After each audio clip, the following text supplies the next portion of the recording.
Hello gang, SharpShot21 here.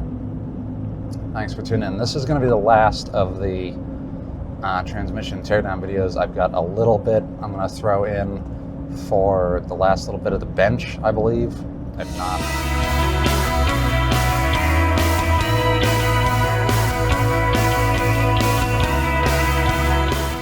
doing a little last minute buttoning up of the transmission here. Had to pull a couple things off the old transmission. The old transmission uses these AN type fittings for the coolant lines, so those need to get swapped over. The bolt for the front band adjustment that was in here initially, the lock nut was seized, so I had to swap that out. That's still got to get torqued in. Then I got to pull the plug out of the old transmission, put it in there because I've lost the one for here. Valve body bolts all have to get torqued down, and then I'm going to drop the pan and change the fluid in 500 miles anyways, so I'm going to put the short filter that came with the rebuild kit for this in, even though I'm putting the deep pan that was on the old transmission in. Probably going to need some extra transmission fluid because of that, but it's going to have to happen because I don't have the deeper filter. I can still use the deep filters on this, but that happens.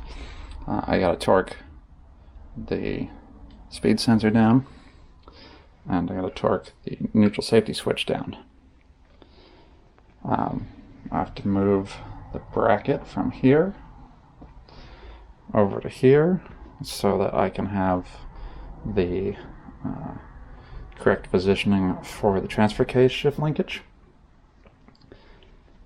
Got to put the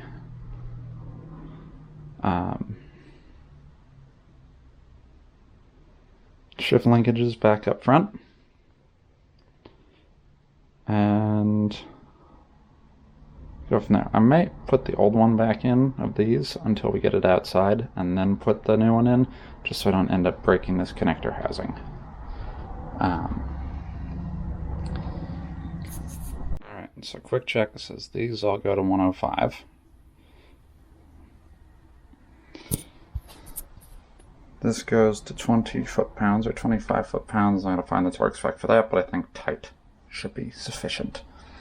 So that's where things stand on this transmission. I believe the pan bolts are like 35 foot-pounds. They're not much. And that's just going to be tight. So we'll do that, and then that's where we're at with this. It's done. I'm going to put the pan on, slam it in, and I got some work on the torque or the transfer case to do, and then we're done. So I did run into a couple of kerfuffles because we are now a year on and I'm finally able to drive the Jeep again. So what had happened, as you know, you might be a little bit aware. I gotta get in front of this guy. When I took the transmission out, we were seeing a bunch of different codes, torque converter lockup. We were getting overheat. We were seeing some trouble signs that I couldn't address just by dropping the valve body out and tinkering. So when I put the new transmission in, and by new I mean the rebuild we just did, had a couple small issues because it's not the exact transmission that came out of this model year of Jeep. As I made kind of clear when I started, that transmission was out of a 96. This is a 2001. There are very minor differences, and just so it stops the rattling, some very minor differences in the bell housing design. All the bolt holes line up as they should. If you're going from Cherokee to Grand Cherokee, they might not. But if you go Grand Cherokee to Grand Cherokee, they will. The main difference is the top two bell housing bolts going into the block. You need to get some shorter bolts because they're not... The bell housing on the ones in the 2000 and up, the WJ series trucks, were thickened, and then there were some support struts put in. Now, whether those are necessary or not is up for debate, because they didn't move any of the engine mount locations, and they didn't move any of the transmission mount locations, and I've never heard of one in a ZJ breaking. So I had to get some shorter bolts for that. Everything else bolted up exactly as it should. I had to get some new bolts for getting the transfer case bolted in. That wasn't an issue. Even the transmission cooler lines, once the fittings were swapped over, bolted right in. The speed sensor matched up perfectly. We got no issues there. What we did have was, since I'm doing this in the driveway, on jack stands with limited space, etc., I couldn't get the transmission under the Jeep on the transmission jack. I had to get the transmission under the Jeep on a furniture dolly and then transfer it to the transmission jack. In doing so, it fell off twice. Didn't cause any damage to the transmission. No damage to the bell housing, no damage to the pump, nothing. I didn't even have the torque converter in it at that point, so we didn't damage any front seals by that coming out weird, or internal torque converter seals by that coming out weird. But what did happen was, and maybe I missed it, but I didn't see myself missing it when I reviewed the video. The shift fork, or the rooster comb, and the little tine that goes into the manual valve came out of, specifically the little finger that goes in the manual valve came out of the manual valve. I don't know how it happened. I'm going to assume it came out when I dropped it. Everything just bounced around a little bit. It didn't cause any damage. But what it did cause was a distinct inability to get the transmission into any gear, including park.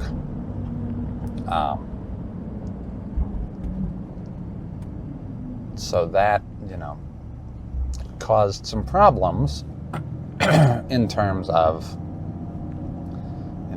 testing and driving. And by that point, I was so frustrated that I just gave up on it. I didn't have the brain power, and the weather had turned on me, so I could not spend any more time outside under this thing fixing it. And, that happens. If I had been back in Vermont in the shop, I probably wouldn't have run into half of the issues I ran into in terms of getting the transmission out or putting the transmission in, or needing to even source a second transmission. I would have just rebuilt the one that was in it, but I only had this for a vehicle at the time. So I had to, rebuild the transmission while I was limping this thing along, and then take, time off work to actually get this thing where it needed to be, which then ultimately did not go as planned. And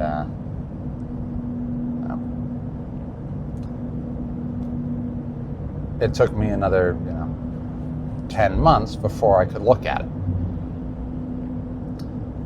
Once I could finally look at it, it was a very simple fix. All I had to do was unbolt the valve body from the transmission case. It dropped down enough I could get the rooster comb where it needed to be, and that finger, more importantly, where it needed to be. And then, Bob's your uncle, and I could get the transmission into forward gears and reverse gears. So, everything was fixed.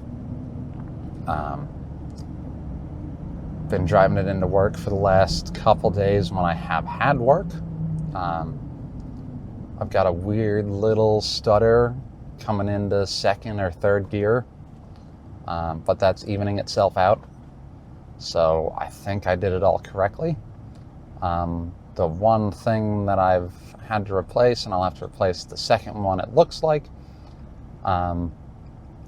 was the, excuse me, the temp sender on the transmission line going out to the cooler appears to have been, it wore out, and the wire came out of the back of it.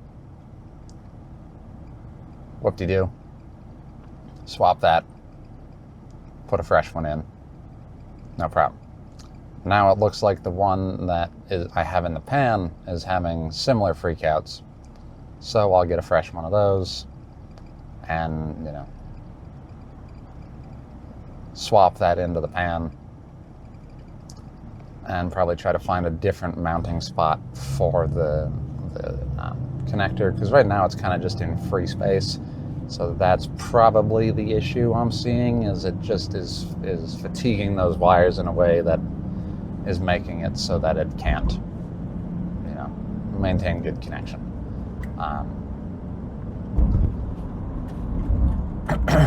So far, that's, transmission appears to be working great. We're still in the break-in for it. I want to try to put, at least 100 miles on it down here. And then I'm going to drive this back home and give it to my folks for the winter. Or just give it to my folks. My mom needs a good winter car. My dad needs a good winter car. Both of them being retired at this point. They don't need two, but they need one, and right now they have zero. So I'm hoping to finish off the last couple little things with this so I can get it home for them and then not have to worry about it, not have to worry about them this winter. So the last couple things to do that aren't going to get done, or can't be on video just because I don't have the ability to show you one of them, and the other one I might not be able to show you. I'll try if it is being cooperative. Is I put a new gas filler on this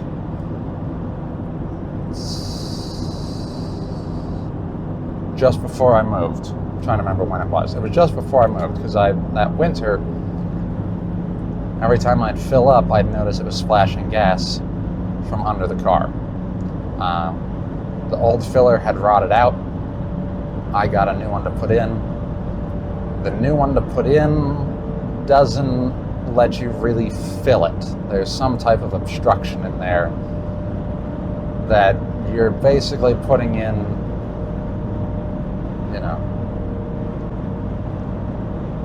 a tenth of a gallon of gas every 10 seconds. It's almost 2 minutes a gallon to fill this thing.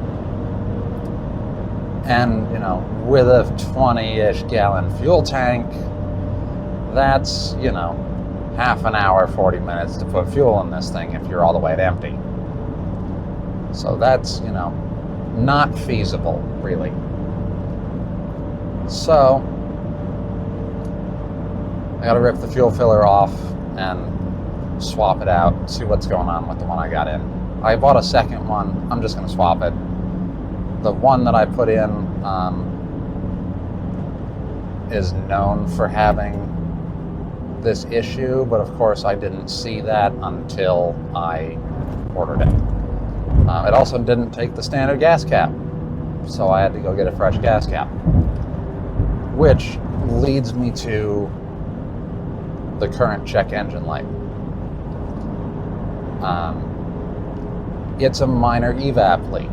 So it could be that filler neck has, a pinhole in it somewhere that didn't make itself immediately apparent until I got down here. It could be that new gas cap isn't sealing right to that filler neck after it got hot down here. It could be I have an actual pinhole in my gas tank somewhere. It could be my charcoal canister has a leak. It could be some of my lines are dry rotted. I don't know. But I have, a smoke machine, and I am going to smoke this thing. I'm going to, once I get the fuel filler out, before I put the fresh one in, I'm going to smoke it. Because I can just put the nozzle of the smoke machine in the top of the gas tank, and I can,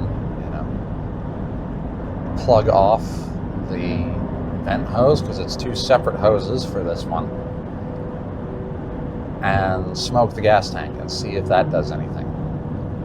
At that point, if I'm not seeing anything on that side of things, I will smoke the evap side in the engine bay, and there's one or two components to check that may have just worn out and failed, and it can't cycle them, so it's reporting an evap leak when there isn't one. So we'll check that component and see if it's there, or see if it's good. We may replace it anyways, just depending on what the price of the new component is. I hate really to part shotgun stuff, and I've been doing that more than I like lately with the truck. But I'll cover that in another video. For the moment, that's where the Jeep stands. The engine's running really nicely. If I can put, 300 miles in on it, so another, week or two going to and from work, then that'll be great. I will, do an oil change, and I'll drive it up to the folks probably the first week in December, and, be able to give them a car, hopefully before there's too much snow on the road. The other nice thing with this is, especially for them, there's a set of basically brand new studded snow tires with them on rims for this Jeep. The other thing I have to do while I'm thinking about it is I got replacement bushings the other day for the shift cable, and more importantly, the transfer case shift cable.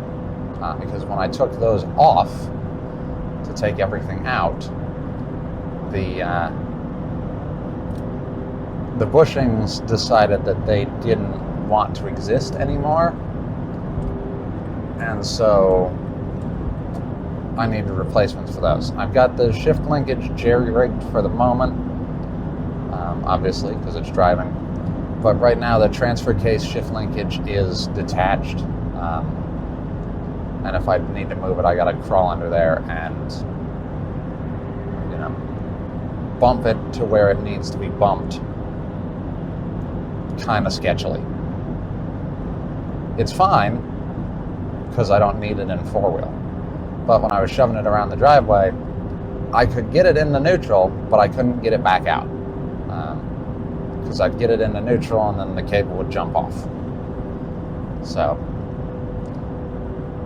that's the other last thing. I definitely won't be able to show you those because I got to do it in situ, and that's, with them 2 inches from my nose sitting under the truck.